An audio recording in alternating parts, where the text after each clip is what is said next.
شروع اللہ کے نام سے جو بڑا مہربان نہایت رحم والا ہے۔ جو چیز آسمانوں میں ہے اور جو چیز زمین پر ہے سب اللہ کی تسبیح کرتی ہیں۔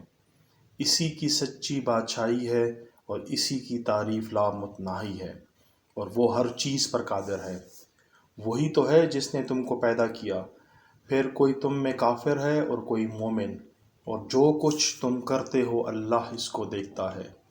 اسی نے آسمانوں اور زمین کو مبنی بر حکمت پیدا کیا، اور اسی نے تمہاری صورتیں بنائیں اور صورتیں بھی پاکیزہ بنائیں، اور اسی کی طرف تمہیں لوٹ کر جانا ہے۔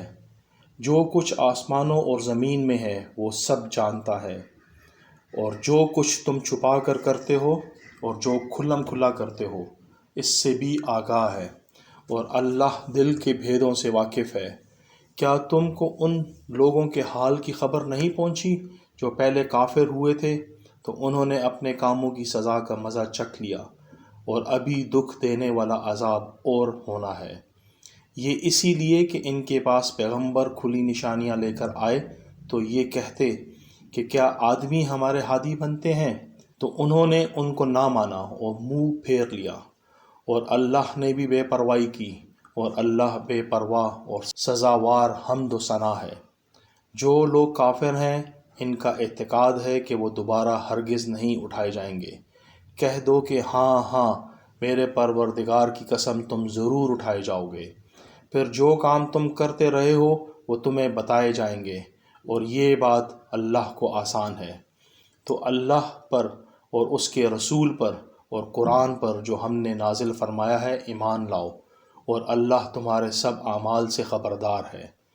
جس دن وہ تم کو اکٹھا ہونے یعنی قیامت کے دن اکٹھا کرے گا وہ نقصان اٹھانے کا دن ہے، اور جو شخص اللہ پر ایمان لایا اور نیک عمل کرے وہ اس سے اس کی برائیاں دور کر دے گا، اور باغہائے بہشت میں جن کے نیچے نہریں بہہ رہی ہیں داخل کرے گا۔ ہمیشہ اس میں رہیں گے، یہ بڑی کامیابی ہے۔ اور جنہوں نے کفر کیا اور ہماری آیاتوں کو جھٹلایا وہی اہل دوزخ ہیں، ہمیشہ اس میں رہیں گے، اور وہ بری جگہ ہے۔ کوئی مصیبت نازل نہیں ہوتی مگر اللہ کے حکم سے، اور جو شخص اللہ پر ایمان لاتا ہے وہ اس کے دل کو ہدایت دیتا ہے، اور اللہ ہر چیز سے باخبر ہے۔ اور اللہ کی اطاعت کرو اور اس کے رسول کی اطاعت کرو۔ اگر تم منہ پھیر لوگے تو ہمارے پیغمبر کے ذمہ تو صرف پیغام کا کھول کھول کر پہنچا دینا ہے۔ اللہ جو معبود برحق ہے، اس کے سوا کوئی عبادت کے لائق نہیں، تو مومنوں کو چاہیے کہ اللہ ہی پر بھروسہ رکھیں۔ مومنوں، تمہاری عورتیں اور اولاد میں سے بعض تمہارے دشمن بھی ہیں، سو ان سے بچتے رہو، اور اگر معاف کر دو اور درگزر کرو اور بخش دو تو اللہ بھی بخشنے والا مہربان ہے۔ تمہارا مال اور تمہاری اولاد تو آزمائش ہیں، اور اللہ کے ہاں بڑا اجر ہے۔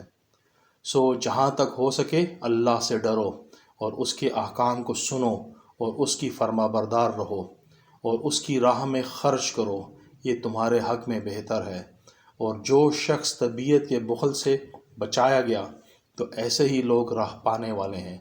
اگر تم اللہ کو اخلاص اور نیت نیک سے قرض دو گے تو وہ تم کو اس کا دوچند دے گا، اور تمہارے گناہ بھی معاف کر دے گا، اور اللہ قدر شناس اور بردبار ہے، پوشیدہ اور ظاہر کا جاننے والا، غالب اور حکمت والا ہے۔